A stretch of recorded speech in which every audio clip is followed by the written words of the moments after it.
আল্লাহ তাআলা বলে, বান্দা হিসাবের সময় তো কাছায় গেল, আখিরাত তো চলেই আসলো, কিয়ামত তো চলেই আসলো, আজও তো তুমি গাফিল হয়েই রইলা। 40 বছর হয়ে গেছে, 1 বছর শেষ হইছে, এভাবে বুঝি নাফরমানিতে পড়ে রইলা বান্দা। 365 দিনে কোনদিন ছেলেরা তোমরা যারা ফজরের নামাজ পড়ো না, তুমি বলো না বাপ এত শক্ত এত পাষাণ কেমনে হইলা? 1টা বছর কোনদিন ফজরের নামাজ পড়ো নাই, এত বড় নিকৃষ্ট জানোয়ার মুসলমানের বাচ্চা কেমনে হয় বলে? এত বড় জানোয়ার একটা মানুষের বাচ্চা কেমনে হয়?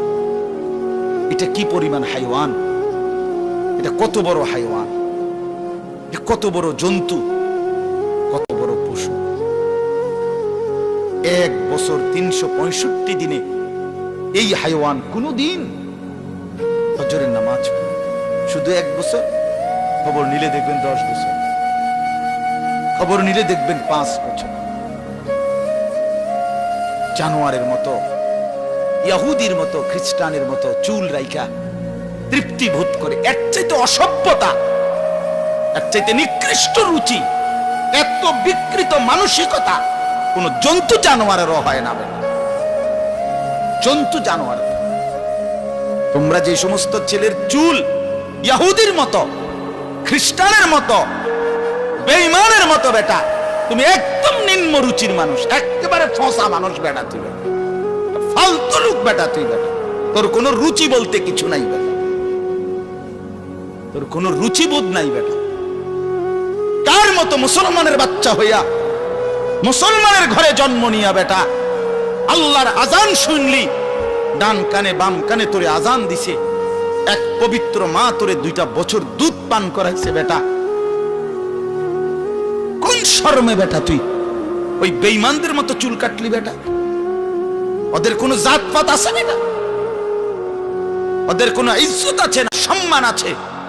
আল্লাহ তাআলা কোরআনুল কারীমে বলছে, ইন্নামাল মুশরিকুনা নাজাস। কোরআনের আয়াত কিনা? আল্লাহ বলছে সমস্ত মুশরিক নাপাক, নাজাসুন নাজাস। সমস্ত ইহুদি নাপাক, সমস্ত খ্রিস্টান নাপাক, সমস্ত হিন্দু নাপাক, সমস্ত বৌদ্ধ নাপাক, সমস্ত নাস্তিক নাপাক, সমস্ত মুরতাদ নাপাক, সমস্ত বেঈমান নাপাক।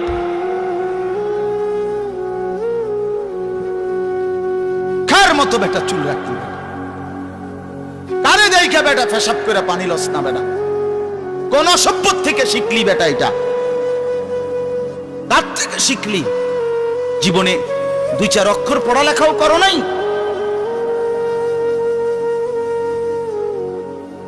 2-4 শব্দ পড়ো নাই তোমরা ছেলেরা। মানুষ এত অভদ্র অপবিত্র হয় কেন? কোরআনুল কারীমের মধ্যে আছে, আল্লাহ তাআলা বলে, বান্দা কি আজীব কথা কোরআন শরীফে আছে, বান্দা কোনোভাবেই যদি পানি নাই, ঠিক আছে, ফাইন লাম তাজিদু মাআন ফাতায়াম্মামু সাঈদান তাইয়্যিবা, তাহলে মাটি দিয়ে, পবিত্র মাটি দিয়ে তায়াম্মুম করো, তবুও নিজেকে পবিত্র বানাও। যদি বলি আল্লাহ পানি নাই, ঠিক আছে, তো মাটি দিয়ে হলেও পবিত্র হইতে হবে, এত তাড়াহুড়া কা? পানি আইও, পানি পাইয়া লই, এরকম শুরু করলেন? কোরআন শরীফের সরাসরি আয়াত। আল্লাহ তাআলা বলে, জানো, ওয়ালাকিন ইউরিদু লিইউতাহহিরাকুম, আল্লাহ বলেন আমি না আমার ইমানদার বান্দাকে সারাক্ষণ পবিত্রই দেখতে চাই। দোস্ত আমার, এটা কোরআন শরীফের আয়াত। ওয়ালাকিন ইউরিদু লিইউতাহহিরাকুম, আমি আমার বান্দাকে পবিত্র, মুমিন আমার সে, ও অন্য কেউ না, ও আমার ইমানদার বান্দা। তো ইয়া আইয়ুহাল্লাযীনা আমানু ইযা কুমতুম ইলাস সালাতি ফাগসিলু ওয়ুজুহাকুম, এই আয়াতের মধ্যে, এই আয়াতের অন্তর্ভুক্ত অংশ এটা। ওয়ালাকিন ইউরিদু লিইউতাহহিরাকুম, ইমানদার পানি নাই, ঠিক আছে, তায়াম্মুম করো মাটি দিয়ে। কেন এমন তাড়াহুড়া? আল্লাহ তাআলা বলে, আমি যে তোমাকে পবিত্র দেখতে চাই, আমি কে তোমাকে পবিত্র। ফীহি রিজালুন ইউহিব্বুনা আন ইয়াতাতাহহারু আল্লাহু ইউহিব্বুল মুত্তাহহিরিন। কোরআন শরীফের আয়াত আছে, আল্লাহ বলে, বন্ধু আপনার কিছু সাহাবীকে আমি দেখছি, আল্লাহ প্রশংসা করতেছে। মদিনার কুবা একটা এলাকা, যেখানে নবীজি মদিনার মক্কা থেকে হিজরত করে এসে প্রথম ঢুকছিলেন। এই হিজরত করে আইসা প্রথম যেখানে ঢুকছেন, এই জায়গাটার নাম হলো কুবা নগরী। কুবা কি নাম? এই কুবা। এই এলাকার যারা সাহাবী ছিল, ওনাদের একটা অভ্যাস ছিল, ওনারা ওই সময় পানির তীব্র সংকট ছিল, পানি কম ছিল আর কি। তো তীব্র পানির সংকট থাকার পরেও ওনারা খাবারের পানি, রান্নার পানি, মানে ভাত তরকারি রান্নার যে পানি আর খাবারের পানি কম খাইতো, কম ব্যবহার করত। এখান থেকে পানি বাঁচাইয়া পেশাব পায়খানার পবিত্রতার জন্য যে পানি দরকার, ওইখানে তারা পর্যাপ্ত পরিমাণ পানি ব্যবহার করত, যেন পবিত্রতার মধ্যে কোনো কমতি না। আল্লাহর কসম, এই কথাইটা, তাদের এই আখলাক আচরণটা আল্লাহ এত পছন্দ করছে, কোরআন শরীফের আয়াত নাজিল করে ডাইরেক্ট তাদের প্রশংসায়। আল্লাহ বলছে, ফীহি রিজালুন, আপনার সাহাবীদের মধ্যে কিছু লোক এমন আছে আমি দেখতেছি, ইউহিব্বুনা আন ইয়াতাতাহহারু, যারা ভালোভাবে পবিত্রতা অর্জন করাটাকে খুব পছন্দ করে। আল্লাহু ইউহিব্বুল মুত্তাহহিরিন, নবী শুনায়ে দেন, এমন পবিত্রতা অর্জনকারীদেরকে আমি আল্লাহও ভীষণ ভালোবাসি।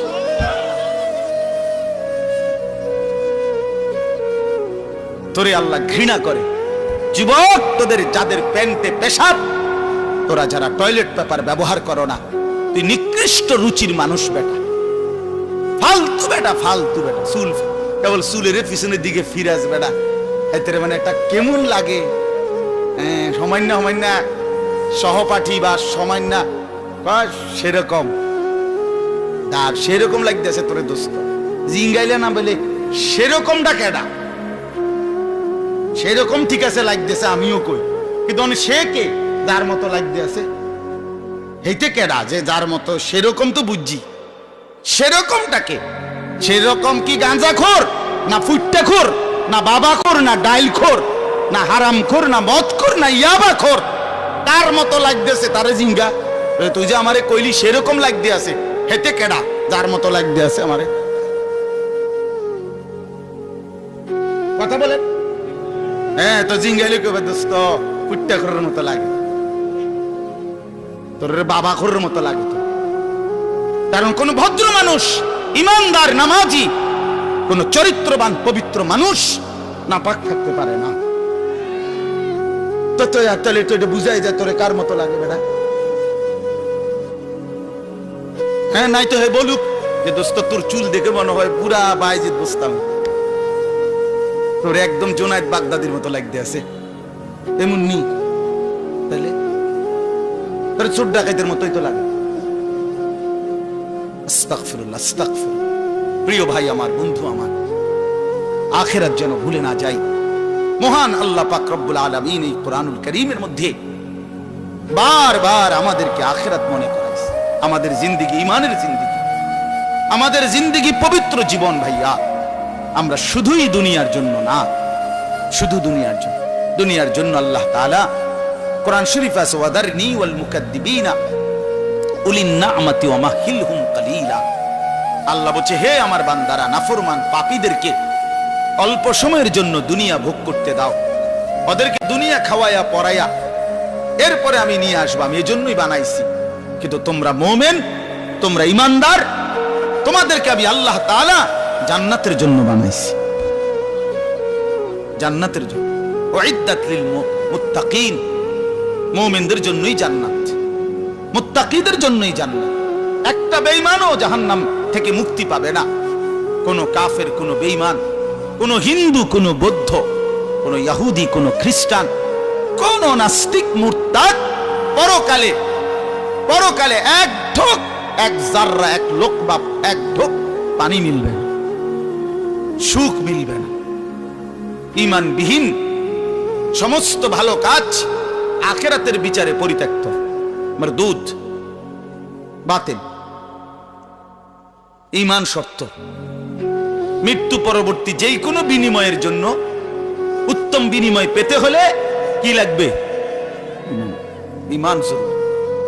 ঈমান জরুরি। ঈমান হারা সর্বহারা, আল্লাহ হারা সর্বহারা। আমাদের আজকে যে একজন মাওলানা শেষ বয়ান করবে, আপনি অসাধারণ। আপনাদের ছেলেদেরকে তোমাদেরকে বলি, বাপ আমার অনুরোধ রইল, আমার এই কথাটা রাইখো, তোমরা ওর বয়ান শুনো। আমি নিজেও ওর বয়ান শুনি, আমি নিজেও এর বক্ত। অসাধারণ বয়ান করেছে হযরত মাওলানা মুফতি ইউসুফ বিন ইকবাল। তার বয়ান চমৎকার। একেবারে আল্লামা মুফতি আরিফ বিন হাবিব যেমন সব কথা হাদিস থেকে বলে, এই নওজোয়ান মাওলানাও ঠিক এরকম অনর্গল রাসূলুল্লাহ সাল্লাল্লাহু আলাইহি সাল্লামের হাদিস বলতে থাকে। হ্যাঁ, এজন্য সবাই ইনশাআল্লাহ এই মাওলানার বয়ান শুনবার চেষ্টা করবেন। তো তরজমাটা শুনেন। আল্লাহ তাআলা মূল বক্তব্য এটাই যে আল্লাহ আমাদেরকে আখিরাত মনে করাইতে চাইছে। কি? কোরআনুল কারীমের 30 নম্বর পারা 101 নম্বর সূরা আল কারিআ। এই সূরার আল্লাহ বলেন আল কারিআতু মাল কারিআ। আল কারিআ অর্থ হলো যেটা দরজায় আঘাত করে, খটখট খটখট আওয়াজ করে, এই খটখটকারী। আল্লাহ বলেন মাল কারিআ, বলো তো খটখটকারী বলতে কি? ওমা আদরাকা মাল কারিআ। আবারও বলছি নবী আপনাকে জানতে চাচ্ছি, জানেন এই আঘাতকারী খটখটকারী কি? আল্লাহ বলেন সেটা হলো আখিরাত, কিয়ামত, যেটা আপনার কাছে প্রতিদিন আমাদের কাছে খটখট করে আমাদের দরজায় যেন ঘন্টা বাজাইয়া বলে যাচ্ছে যে কিয়ামত তো চলেই আসলো। আখিরাতের প্রস্তুতি কি হলো বলো? ওই মানুষ তো মরে গেল দেখলা, তুমিও তো মরে যাবা, তোমার প্রস্তুতি কি বলো? এক লোকের জানাজা যাচ্ছিল, লাশ, এক বুজুর্গ আল্লাহওয়ালা ওই সামনে দাঁড়ানো, তো ওনার পাশের এক লোক বলতেছে কার জানি কবর, কার জানি মৌত হইল, আরে কার জানি কার জানি। তখন তিনি বললেন ভাই তোমার মরণ হইল নয়তো আমার মরণ হইল। মানে এইটা ভাবো যে হয় তোমার মরণ হইছে নইলে কার মরণ হইছে? আমার মরণ হইছে।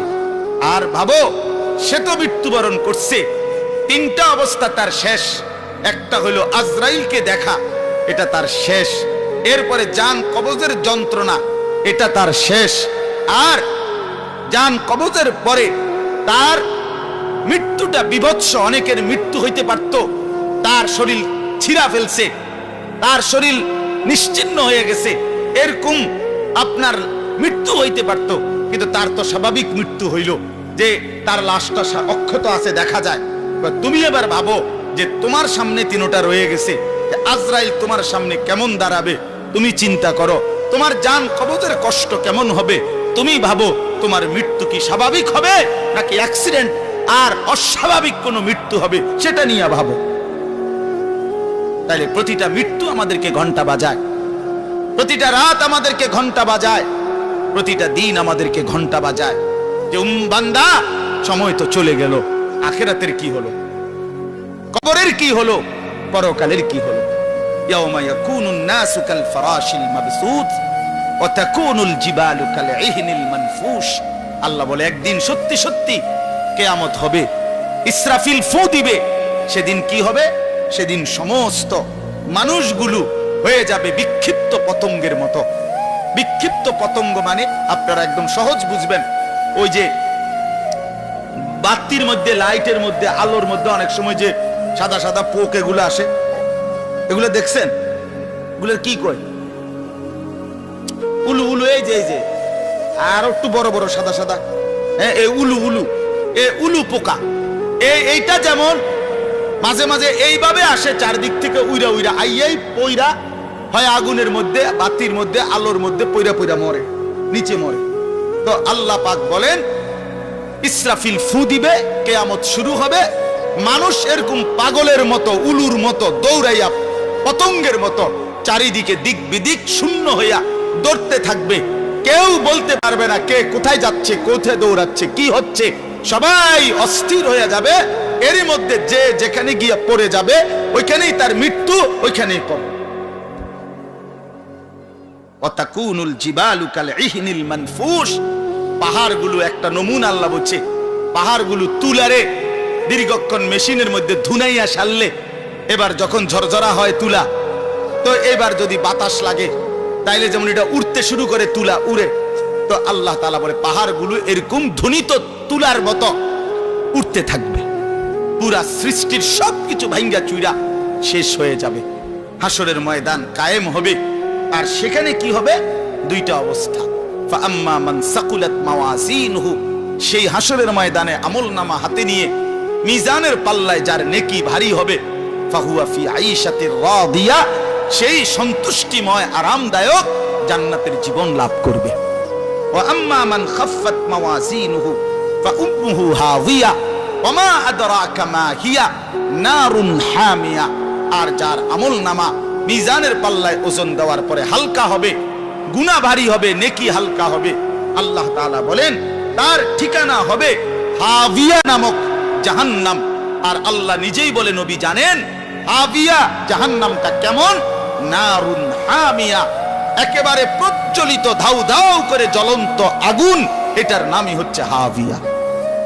হাবিয়া। এখানে একটা কথা শুধু বলি, কথা আমার শেষ।